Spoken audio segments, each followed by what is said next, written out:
우리 찬양해 주신 백심유 목장 감사드립니다.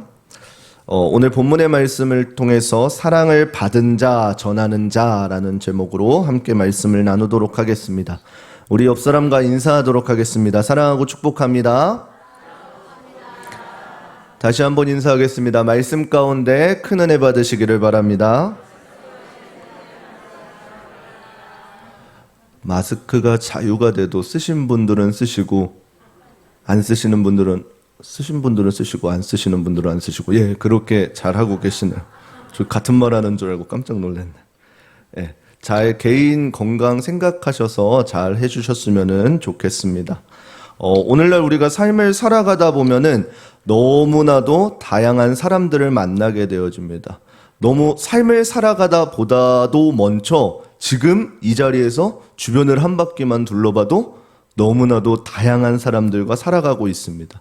그런데 요즘에 이러한 것들을 보게 되면은 사람들이 점차 다양한 사람들로 분류하는 것 또한 볼 수가 있습니다. 흔히 우리가 요즘에 많이들 찾고 있는 MBTI라고 하는 그 분류 방법을 통해서 나는 까먹었네요. 예. 그런 것들로 분류하면서 나누면서 나는 이러한 장점들이 있어, 이러한 단점들이 있어, 이런 것들을 이야기하고는 합니다. 근데 우리가 정말로 세상 사람들과 다른 점이 무엇인지는 알고 계신가요? MBTI가 나쁘다 이런 얘기 아닙니다. 이거는 그냥 세상 사람들과 예수님을 알고 있는 그리스도인들이 어떠한 점이 다른지를 나누기 위한 것입니다. 세상 사람들과 예수님을 알고 있는 그리스도인들이 다른 점은 무엇이냐면은 바로 하나님의 은혜를 깨닫느냐 깨닫지 못하느냐라는 것입니다. 우리가 하나님의 사랑을 깨닫지 못하였을 때에는 우리가 내가 하고 싶은 것, 내가 원하는 것, 내가 구하는 것만 구하는 사람들이었다면은 이제는 하나님의 크신 은혜를 맛보한 자로서 하나님의 은혜를 받은 자답게 살아갈 수 있어야 된다라는 것입니다. 그래서 오늘 말씀을 통해서 사랑을 받은 자 그리고 전하는 자라는 제목을 가지고 함께 나누도록 하겠습니다.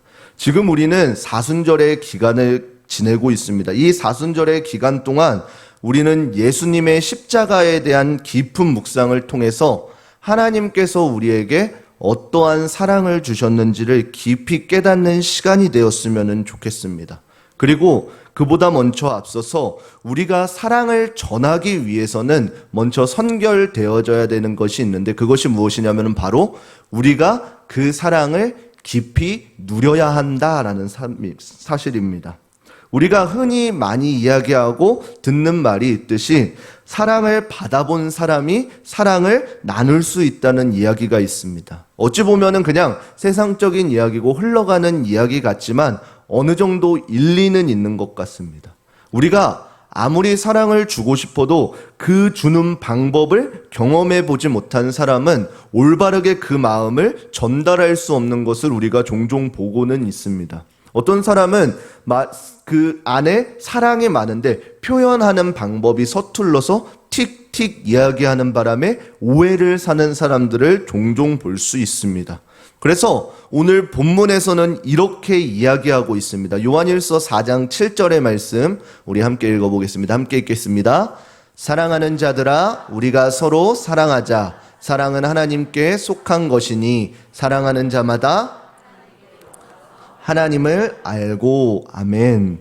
사랑하는 자들아 서로 사랑하자라고 이렇게 이야기하고 있는 것입니다. 그리고 그것에 대한 근거로 사랑은 하나님께 속한 것이다 라고 이렇게 이야기하면서 하나님께 속한 자들은 서로 사랑하게 되어진다고 기록하고 있는 것입니다.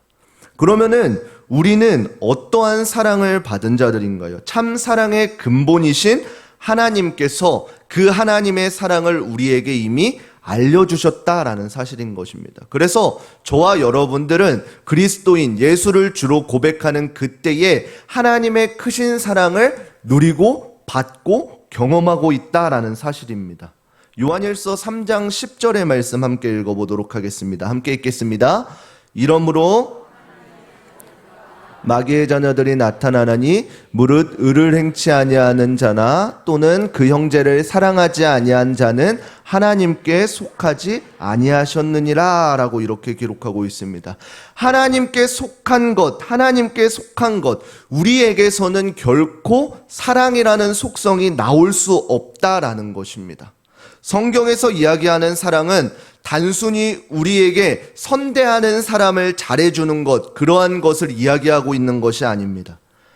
성경에서 이야기하고 있는 사랑은 무엇이냐면은 하나님께서 우리를 창조하셨을 때에 다른 피조물들과는 달리 하나님의 형상을 닮은 존재로서 우리를 창조하셨다라는 사실인 것입니다. 그래서 다른 피조물들보다 하나님의 마음을 깊이 깨닫는 존재가 바로 저와 여러분인 인간들이다라는 사실인 것입니다. 그래서 우리의 모습들을 통해서 우리는 하나님의 흔적들을 발견할 수 있게 되어지는 것입니다.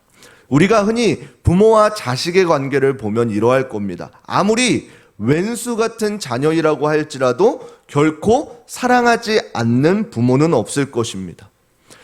아무리 자녀가 말을 안 들을지라도 이 자녀는 어떠한 존재, 여타의 존재, 그 이유와 상관없이 그 자녀가 우리에게 잘하나 못하나의 이유가 아니라 그저 하나님께서 우리에게 맡겨주셨기 때문에 사랑할 수밖에 없는 것입니다. 그런데 우리의 아버지 되시는 하나님께서는 우리를 얼마나 사랑하시는지를 먼저 누려야 된다라는 것입니다. 그래서 성경에서는 하나님께서 우리에 대한 사랑을 이렇게 기록하고 있습니다. 로마서 5장 7절 말씀 함께 읽겠습니다. 의인을 위하여 죽는 자가 쉽지 않고 선인을 위하여 용감히 죽는 자가 혹 있거니와. 아멘. 의인을 위해서는 죽는 자는 쉽지 않지만 가능하고 선한 사람을 위해서 죽는 사람도 쉽지 않은 것이 사실이지만 하나님께서는 어떻게 하셨냐면은 로마서 5장 8절입니다. 함께 읽겠습니다. 우리가 아직 죄인 되었을 때에 그리스도께서 우리를 위하여 죽으심으로 하나님께서 우리에게 대한 자기의 사랑을 확증하셨느니라. 아멘.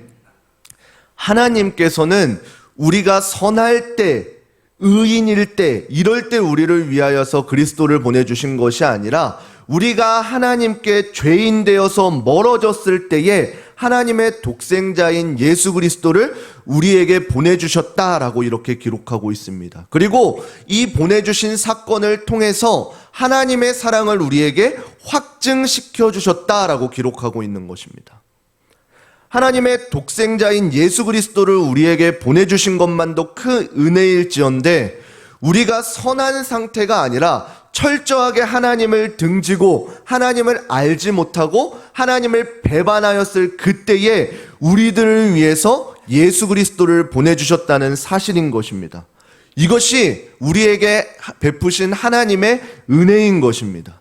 이것을 통해서 하나님께서는 우리에게 하나님의 사랑을 확증해 주셨다라고 이렇게 이야기하고 있는 것입니다.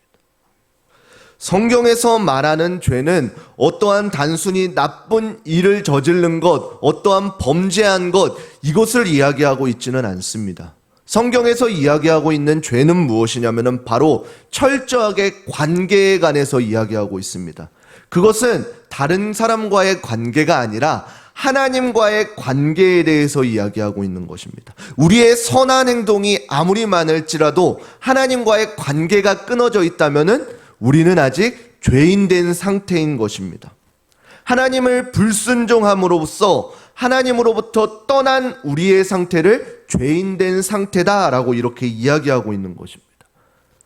그래서 예수 그리스도께서 이 땅 가운데 오셔서 행한 일이 무엇인가요? 바로 우리의 모든 죄를 짊어지시고 우리가 받아야 될 그 죄의 삭신 사망을 우리를 대신해서 받아주심으로 친히 화목제가 되어주셨다라는 사실인 것입니다. 즉 하나님과 멀어진 우리의 관계, 죄로 인해서 단절되고 끊어졌던 우리의 관계를 친히 예수 그리스도께서 회복시켜 주셨다라는 사실입니다. 그래서 친히 화목제가 되어주셨다라는 것입니다. 이것이 바로 우리에게서 난 사랑이 아니라 하나님께로부터 올 수 있는 진정한 사랑인 것입니다. 요한일서 4장 10절 말씀 함께 읽어보도록 하겠습니다. 함께 읽겠습니다.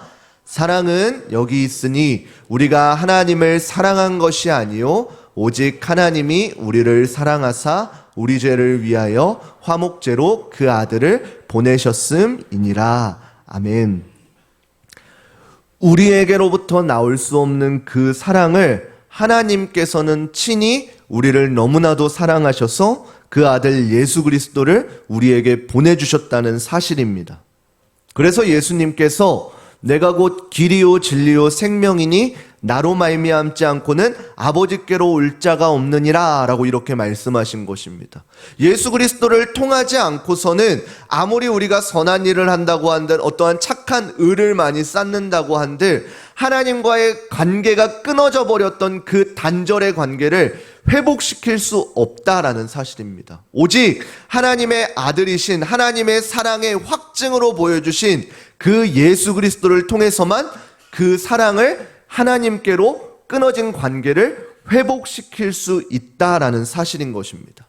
그래서 누구든지 예수 그리스도 하나님의 참 사랑의 증거이신 예수 그리스도를 통하지 않고서는 하나님과 참 사랑의 관계를 회복할 수 없다는 말인 것입니다.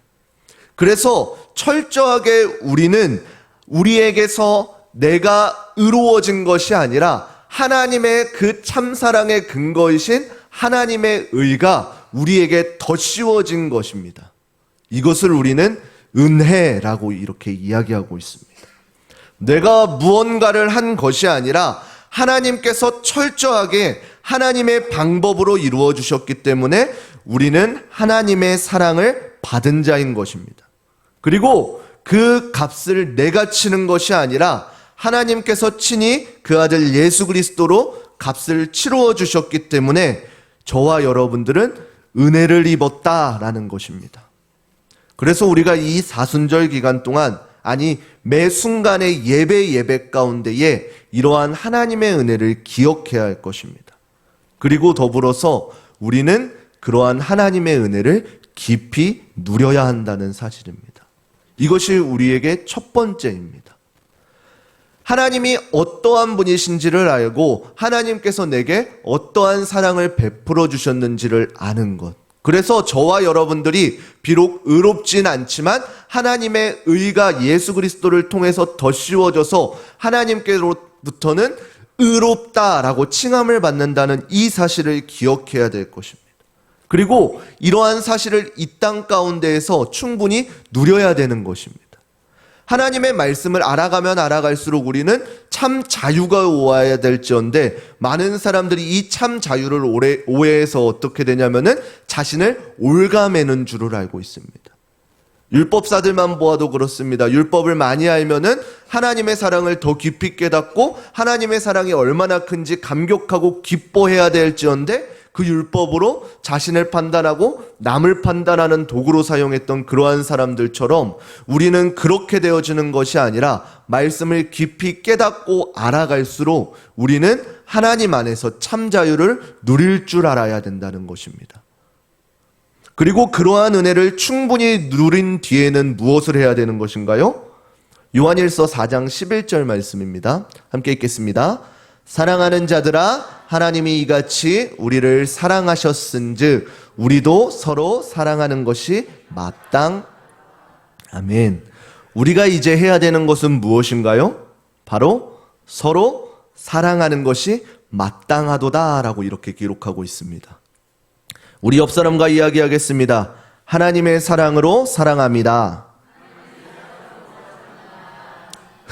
다시 한 번 더 이야기하겠습니다. 살짝 미소를 띄워주세요. 무서우면은 하나님의 사랑으로 사랑하는지 뭔지 잘 모르겠어요. 다시 한 번 더 인사하겠습니다. 하나님의 사랑으로 사랑합니다. 뒤에 덧붙여 주세요. 진심입니다. 예. 이 사랑은 내게로부터 흘러오는 사랑이 아닌 것입니다. 바로 하나님께로부터 흘러오는 사랑이기 때문에 비록 우리가 사랑할 수 없는 왼수 같은 사람일지라도 사랑할 수 있게 되어지는 것입니다.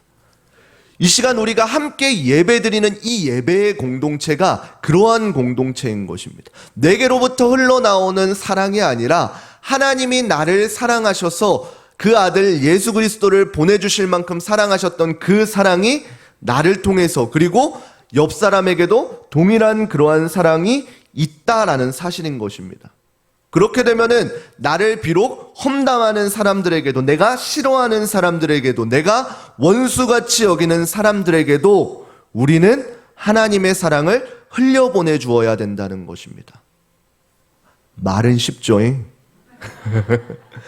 그럼에도 우리는 해야 됩니다. 그게 안 될 때는 어떻게 돼요? 다시 처음으로 돌아가서 하나님의 사랑을 더 깊이 깨닫고 누려야 되는 것입니다. 그래서 예배가 끝나고 돌아갈 때에는 어떻게 돼야 돼요? 이 말씀 가운데, 예배 가운데, 찬양 가운데, 기도 가운데 누렸던 하나님의 은혜를 옆 사람들에게 나누어 주어야 되는 것입니다. 그래서 나갈 때에는 기쁨으로 할렐루야, 한 주 평안한 보내십시오, 내일 평안한 하루 보내십시오, 이러한 기쁨의 축복들이 흘러나와야 되는 것입니다. 집 가기에 바빠서 그냥 후다다닥 이렇게 가는 것이 아니라 이러한 축복의 말들이 흘러나와야 되는 것입니다. 언제 흘러나와야 돼요? 예배 끝나고가 가장 은혜가 충만할 때니까. 다시 한번 인사하겠습니다. 하나님의 사랑으로 사랑합니다. 이것이 가능한 이유는 우리가 죄인 되었을 때, 우리가 의로울 때가 아니라 죄인 되었을 때에 하나님께서 먼저 보내주신 그 사랑이 있기 때문입니다. 그리고 우리가 그 사랑을 충만히 누리고 있기 때문인 것입니다. 그럴 때 우리에게 어떠한 일이 일어나나요? 요한일서 4장 12절 13절 함께 읽겠습니다. 함께 읽겠습니다. 어느 때나 하나님을 본 사람이 없으되 만일 우리가 서로 사랑하면 하나님이 우리 안에 거하시고 그의 사랑이 우리 안에 온전히 이루느니라. 13절입니다. 그의 성령을 우리에게 주심으로 우리가 그 안에 거하고 그가 우리 안에 거하시는 줄을 아느니라. 아멘. 어떻게 기록하고 있나요? 하나님을 우리가 직접적으로 보지는 못하였으나 우리가 서로 사랑하고 주 안에서 거룩한 공동체를 이루고 있을 때에 하나님께서 우리 안에 거하시고 하나님의 사랑이 우리 안에서 성령으로 가득 채워져서 우리 안에 하나님이 계시다는 것을 알 수 있다라는 사실인 것입니다. 그래서 내 입술 가운데에서 날마다 감사와 사랑이 넘쳐나고 남을 섬기는 것이 흘러 넘칠 때에 많은 사람들, 믿지 않는 사람들 또한 우리의 모습을 보고 그 안에 하나님의 사랑이 넘쳐 흐르는구나 라는 것을 깨달을 수 있다라는 사실인 것입니다. 저는 우리 우이제일교회가 그러한 공동체가 되었으면 좋겠습니다. 물론 우리 공동체, 우리 교회 안에서 사랑을 누리는 거 중요합니다. 그렇지만 그 사랑을 누리는 것을 뛰어넘어서 이제는 세상 가운데에서 하나님의 사랑을 전하는 자로 살아가기를 축복합니다.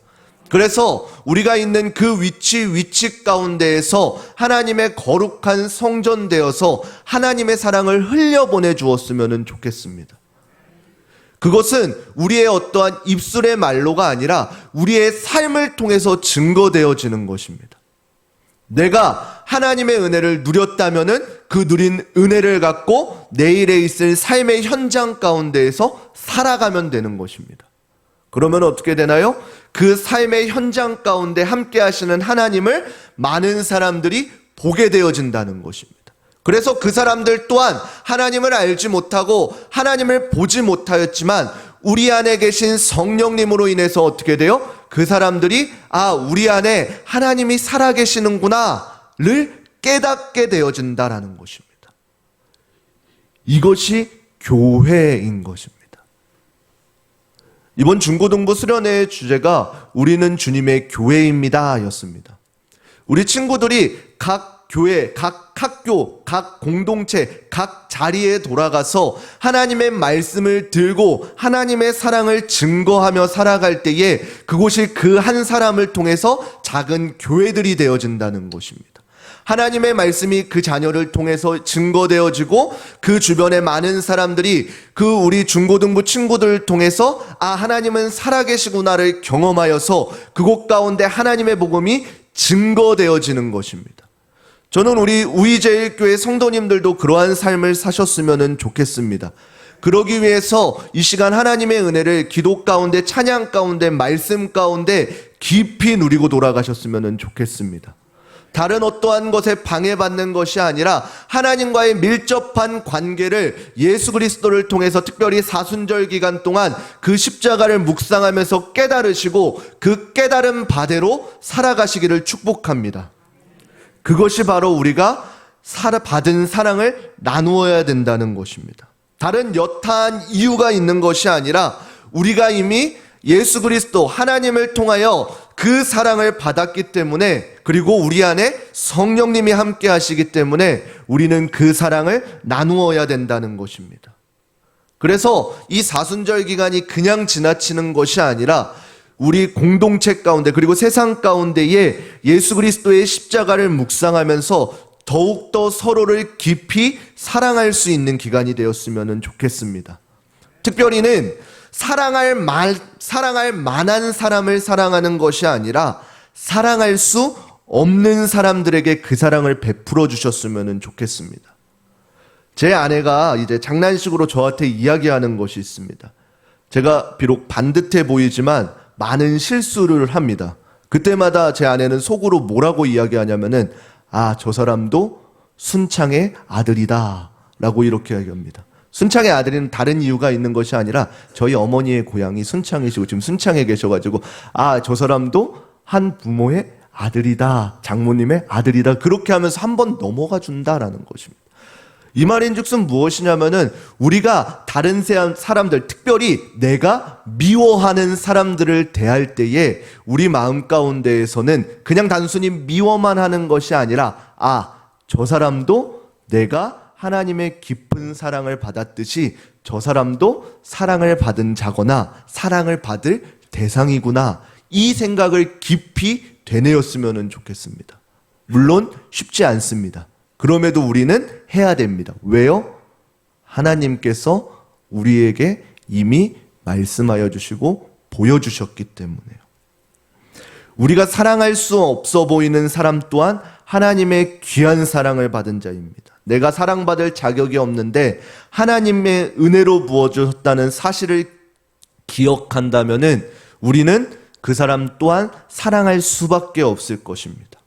그래서 먼저는 우리가 정말로 말씀 가운데, 찬양 가운데, 기도 가운데 하나님의 은혜를 누렸으면 좋겠습니다. 그래서 이번에 표어처럼 예배를 회복하였으면 좋겠습니다. 예배가 무엇인지를 깊이 깨닫고 하나님과 나 사이의 관계를 바로잡고 그 관계를 바로잡았다면은 세상 가운데에 나아가 나 혼자만의 품고 있는 하나님이 아니라 그 사랑을 알지 못하는 자들에게, 그리고 그 사랑이 필요한 자들에게 특별히 하나님의 사랑을 깊이 전하여 줄 수 있는 귀하고 복된 성도님들 되시기를 주님의 이름으로 축원합니다.